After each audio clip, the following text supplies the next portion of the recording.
हम बात करने वाले हैं एक और गेम के बारे में, दैट इज हैंडबॉल। अपने पिछले वीडियो में हमने बास्केटबॉल, वॉलीबॉल और फुटबॉल जैसे गेम के बारे में पढ़ा है। Today we are going to discuss about handball.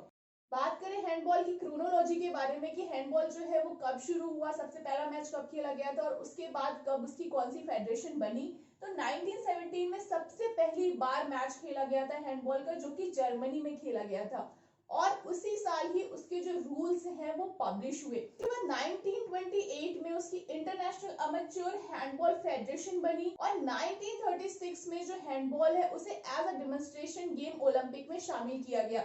1936 में बास्केटबॉल और हैंडबॉल दोनों को ही शामिल किया गया था। जो बास्केटबॉल था वो मेंस का था, जो कि उसके बाद कंटिन्यू रहा, लेकिन हैंडबॉल 1936 में एज अ डेमोन्स्ट्रेशन गेम शामिल किया गया था और उसके बाद वो ओलंपिक में 1972 में वापस आया।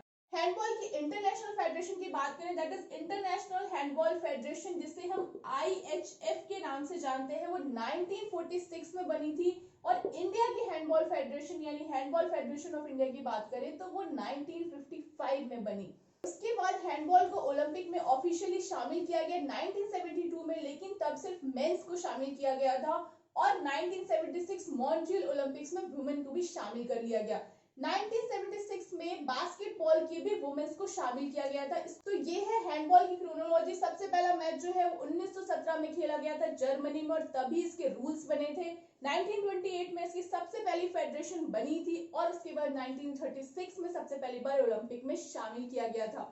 आफ्टर दैट 1946 में इसकी इंटरनेशनल फेडरेशन बनी, 1955 में इंडिया की फेडरेशन बनी और 1972 में इसको ओलंपिक का हिस्सा बना लिया गया और 1976 में वुमेन को भी हैंडबॉल में शामिल किया गया। हैंडबॉल के लिए जो इक्विपमेंट यूज होता है that is handball itself. Handball जो है वो दो तरह की यूज होती है, मेन के लिए अलग और वुमेन के लिए अलग। मेन के लिए यूज होने वाली हैंडबॉल को 3 नंबर कहते हैं, जिसका जो वेट है वो होता है 425 से 475 ग्राम और उसका जो सर्कमफेरेंस है वो होता है 58 से 60 सेंटीमीटर। अगर हम वुमेन की बॉल की बात करें जो कि 2 नंबर बॉल होती है तो उसका वेट होता है 325 से 375 ग्राम और उसका जो सर्कमफेरेंस है दैट इज 54 टू 56 सेंटीमीटर।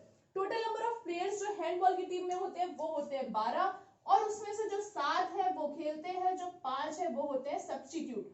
7 में जो 6 है वो ग्राउंड पे खेलते हैं और उसमें से जो 1 है वो होता है गोलकीपर। अब हम बात करते हैं इसके कोर्ट के डायमेंशन की। जो हैंडबॉल का कोर्ट है उसकी जो लंबाई है वो होती है 40 मीटर और इसकी जो चौड़ाई है ये होती है 20 मीटर। उसके बाद यहाँ पे इस तरह 2 सेमी सर्कल बने होते हैं जो कि एग्जैक्टली सेमी सर्कल नहीं होते। जो सबसे पहली लाइन है उसको हम कहते हैं 6 मीटर लाइन और जो 6 मीटर लाइन है वो गोल पोस्ट से रेडियस लिया जाता है और एक क्वाड्रेंट बनाया जाता है इस तरह करके 6 मीटर का और यहाँ से यहाँ तक की जो डिस्टेंस है वो एक स्ट्रेट लाइन में मिलाई जाती है। ऐसे ये बाहर जो है उसको हम बनाते हैं, इसको कहते हैं 9 मीटर लाइन, जो कि 9 मीटर की डिस्टेंस पे होती है। जो अंदर वाला एरिया है इसको हम गोल एरिया कहते हैं, जिसे गोल कीपर का एरिया होता है और यहाँ पर एक लाइन होती है जो कि 4 मीटर की डिस्टेंस पे होती है और इस लाइन की जो लंबाई है वो होती है 15 सेंटीमीटर। जो 4 मीटर लाइन है वो तब एक्टिव हो जाती है या फिर तब यूज में होती है जब पेनाल्टी मिलती है।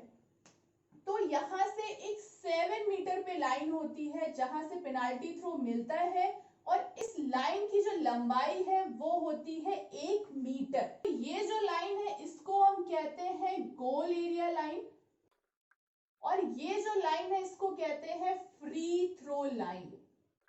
जो साइड में लाइन होती है इसको कहते हैं हम साइड लाइन, तो हम कहते हैं गोल लाइन।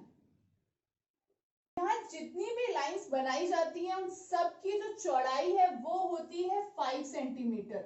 जो लाइन की विड्थ है वो 5 सेंटीमीटर होती है और यहाँ पर ये जो फ्री थ्रो लाइन बनाई जाती है वो डॉटेड होती है, यानी 15-15 सेंटीमीटर की लाइंस बनाई जाती हैं और 15 सेंटीमीटर स्पेस रखा जाता है। सपोज ये जो है ये 15 सेंटीमीटर का है, फिर जो स्पेस है वो भी 15 सेंटीमीटर का है, इस तरह बनाई जाती है ये फ्री थ्रो लाइन। तो ये बेसिक कोर्ट के मेजरमेंट है। जो कोर्ट है वो होता है 40 बाई 20 का। जो है 6 मीटर एरिया है that is goal keepers area, जिसे गोल एरिया लाइन कहते हैं। जो यहाँ दोनों तरफ 6 मीटर से बनाया जाता है और बीच में जो है वो स्ट्रेट लाइन, उन दोनों पॉइंट्स को एक स्ट्रेट लाइन से मिला दिया जाता है। उसके बाद यहाँ पर होता है 7 मीटर पे एक 1 मीटर की लाइन, जहां से हम पेनाल्टी थ्रो लेते हैं। उसके बाद ये बाहर होती है डॉटेड लाइन, जिसे फ्री थ्रो लाइन कहते हैं। जब भी फाउल होता है तो ओपोनेंट जो है वो इसके बाहर से ही जो बॉल है वो लगाता है। वायलेशन के टाइम जो बॉल है वो साइड लाइन से लगाई जाती है। उसके बाद इस लाइन को हम कहते हैं सेंटर लाइन। सेंटर लाइन है वो सिर्फ 2 ही टाइम पे यूज की जाती है, तब जब गेम स्टार्ट होता है तो सेंटर से स्टार्ट होता है, गोल होने के बाद जो टीम है वो फिर यहीं से ही गेम स्टार्ट करती है। उसके बाद यहाँ पर जो है ये 4.5 मीटर पे दोनों साइड एक लाइन होती है, सेंटर लाइन से 4.5 मीटर। इस लाइन की जो चौड़ाई है वो 15 सेंटीमीटर होती है। 5 सेंटीमीटर की लाइन बनाई जाती है। ये जो डिस्टेंस है ये होती है 15 सेंटीमीटर, और ये जो एरिया है इसको कहते हैं सब्स्टिट्यूशन एरिया। इस साइड लाइन से 50 सेंटीमीटर दूर होती है ऑफिशियल टेबल, जहां पर टाइम कीपर, स्कोरर और जो भी उनका मेन रेफरी है वो बैठता है। उसके बाद सेंटर लाइन से दोनों साइड 3.5 मीटर दूर होती हैं सब्स्टिट्यूशन बेंचेस, यानी जो टीम के बचे हुए प्लेयर्स हैं और जो कोचेस हैं वो बैठते हैं यहाँ पर। इसके बाद हम बात करें गोल पोस्ट की, तो जो गोल पोस्ट है उसके अंदर वाली जो एरिया है ये होती है 3 मीटर, और गोल पोस्ट पे यहाँ पर 8 सेंटीमीटर चौड़ी लाइन बनाई जाती है। ये सिर्फ गोल पोस्ट पे ही बनाई जाती है, और जो 3 सेंटीमीटर है वो अंदर की तरफ बढ़ाए जाते हैं, बाहर की तरफ नहीं। जो बाहर वाली लाइन है वो वैसे ही रहेगी, अंदर की तरफ 3 सेंटीमीटर से और चौड़ा कर देते हैं, that is called goal line. यहाँ पर जो लाइन है वो होती है 8 सेंटीमीटर की लाइन, और जो गोल पोस्ट होते हैं ये चौड़ाई भी होती है 8 सेंटीमीटर। गोल पोस्ट की एरिया की बात करें तो वो होता है 3/2 का, यानी 3 मीटर उसकी चौड़ाई होती है और 2 मीटर जो है वो उसकी ऊंचाई होती है। लेकिन यहाँ पर ये 8 सेंटीमीटर और ऐड हो जाता है, जो टोटल हाइट है गोल पोस्ट की वो हो जाती है 2.08 मीटर। गोल पोस्ट है उनको यहाँ पे 20-20 सेंटीमीटर के सेक्शंस में डिवाइड किया जाता है।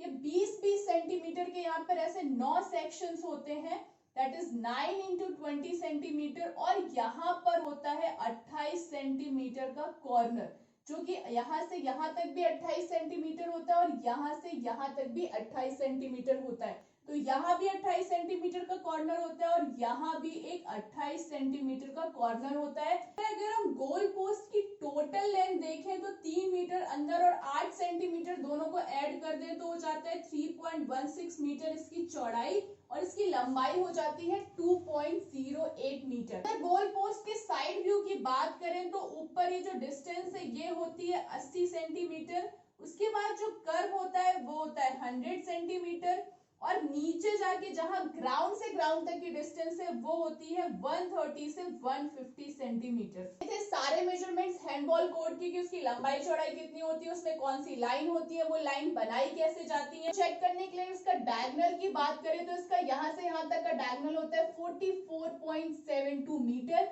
बात करें हैंडबॉल की ड्यूरेशन के बारे में तो यहाँ पर 2 हाफ होते हैं, 30 मिनट का गेम होता है, फिर 10 मिनट का ब्रेक होता है और फिर 30 मिनट का। टाइम आउट की बात करें तो एक हाफ में 1 मिनट का एक ही टाइम आउट जो है वो मिलता है। बात करें हैंडबॉल में ऑफिशियल्स की तो जो 2 रेफरी हैं वो तो ग्राउंड पे होते हैं जो कि मैच खिलाते हैं। उसके बाद एक होता है टाइम कीपर, एक होता है स्कोरर और एक होता है मेन रेफरी जो कि ऑफिशियल टेबल पे होता है। इस तरह टोटल 5 ऑफिशियल्स जो है वो हैंडबॉल के गेम में होते हैं। फिर कुछ टर्मिनोलॉजी की बात करें तो सबसे पहले थ्रो ऑफ। थ्रो ऑफ क्या होता है? सेंटर लाइन से मैच स्टार्ट करने को हम कहते हैं throw off. Second thing is throw in.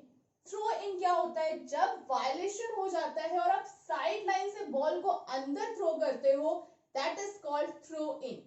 Then what is goalkeeper's throw? जब भी बॉल गोल लाइन से बाहर जाती है, ओपोनेंट से, सेम प्लेयर से नहीं, तो मिलता है गोलकीपर को throw and that is called goalkeeper's throw. So this was whole information about handball. If you want more, you can follow me on Facebook and Instagram. For more such video, keep watching to my channel and don't forget to subscribe to this channel.